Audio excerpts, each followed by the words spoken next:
gente está aqui para gravar o trabalho de matemática, que é o tempo determinado que a pipoca deve ficar no micro-ondas.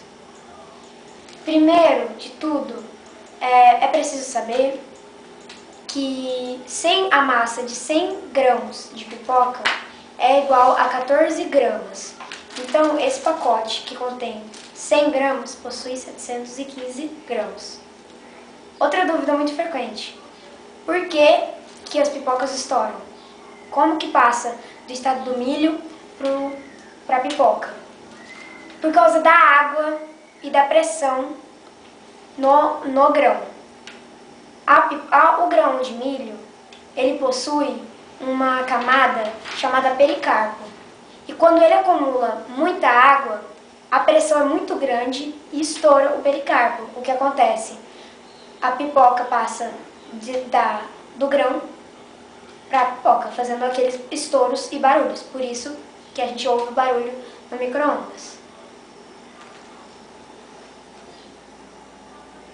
Esse é o log que a gente vai usar para calcular o tempo ideal da pipoca no micro-ondas.